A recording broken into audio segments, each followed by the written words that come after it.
Hey you guys, welcome back. Today we are going to look at the, this is my Vanda, I believe it's Sensei Blue.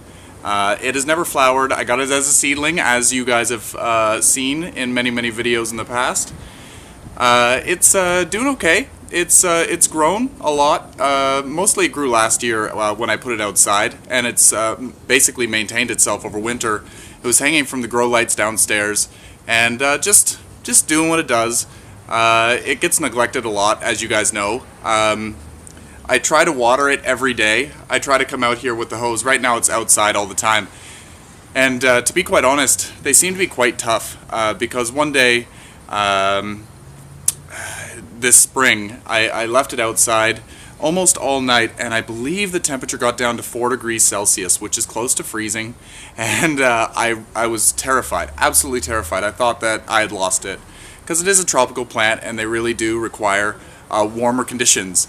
I thought that I would get yellowing leaves, and there was a little bit of yellowing, but no browning, no real sign of displeasure. It seems to have come through it just fine. So I'm very happy to say to you that they're a lot hardier than I once thought. I'm not going to do it again, or at least I don't intend on doing it again. But yeah, it's doing really well. As you know, I have it planted in the hydrogen beads. Let me see here. Those terracotta balls and some sphagnum moss. So I like that mix because it drains really freely, and Vandas don't like to have wet feet. They're a really weird plant. They need to have good airflow to the roots. If they don't have good airflow and there's too much moisture, they will rot. But they need to be watered like every day. So something that needs a lot of water but doesn't like to sit in water or it will die, that's really funny to me. Most people will grow them just hanging, and the roots will be draping down, and they'll be a few feet long, and they're just a crazy mass of roots. It's kind of the draw to the whole plant. The best way to water these is to actually dunk them in a bucket for about 10 minutes and then just lift them up and hang them to dry again. This here, the roots are silver, and they should be green when they're well watered. So I usually take my hose and on the mist setting on here, I don't do the shower setting very often. I do the mist, and I just go around and mist the plant, and it's amazing how quickly the roots will turn to a green color. I'm not even doing this on frame. As you can see here now, the roots are really starting to turn a nice green color.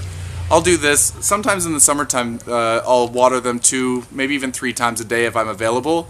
Hopefully I'll get flowers this year. I try to fertilize it, I don't know, as regularly as I can. I do forget. I'm not a great fertilizer, but I do my best. So hopefully we'll see some blooms, maybe this year. If not this year, then for sure next, because the plant has just now started to really come into its own and get some size, and the roots are now developing at a much heftier girth, and the plant itself is looking much more substantial. The other one here that I have in the same kind of situation as this Vanda is my Rinco Stylus, the Foxtail Orchid. This one is a really interesting one as well. Takes similar care. I believe they take a little less light, but still they like to be in bright situation. The flowers on it are really cool. The growth habit is very similar to a Vanda, except this one has a more interesting leaf. This one has a much fatter leaf, but the leaf has like a yellow veining, so it's kind of like a variegation. It's really cool. Again, the roots like to be exposed, so something like a either a net pot or one of those wooden slat pots would be a good option for this. This one was also left outside during that cold night that I forgot the Vanda, and this one's doing well, except I did notice here, I don't know whether you're able to see it, it's pretty bright against the leaves. I can't speak right now, but it has a little bit of a brown damage, so hopefully that won't go away, but hopefully the rest of the plant doesn't suffer from that. And I do have a new leaf growing. I don't know whether you can see it in the center there. And this plant, eventually we're going to pot into a wooden lattice pot. I do have them downstairs. I'm just too lazy right now to pot it up. I've had them since last summer. Story of my life. I'm really, really lazy. So again, I go around and try to water these once a day, making sure that the roots are nice and green, and then occasionally I will plunk them down in a bucket of water. And it's nice to put a little bit of fertilizer in the water when you dunk it down. I usually do like a half strength or a quarter strength fertilizer. It's better to be on the lighter side with fertilizer than burning the roots, because you can't go back from burn, but you can always fertilize a little bit more. So anyway, this is an update on these fabulous orchids. So stay tuned. Hopefully I will update you with some flower buds as time goes on. Really looking forward to that. So happy growing, everyone. Show me how your Vandas are growing. Maybe you have a Rhynchostylus as well. I love that name. It's hard to say, but once you get it, it's really fun to say. It's kind of like the Amorphophallus konjac. That's a fun one to say too. Again, it took a long time. So anyway, happy growing, everyone. Show me what you're growing. And 'tis the season to be out in the yard. What are you growing? Are you growing anything fun? I'd love to see it. Join us on Facebook at the Plants and Things What's Growing page, and show us what you're growing in your garden. Are you growing vegetables? Are you growing tropicals? What's happening? Let us know. Anyway, until next time.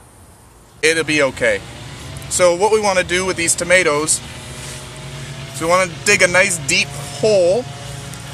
You want to go deeper than the pot itself. You want to actually dig a hole that's probably a good 6 or 8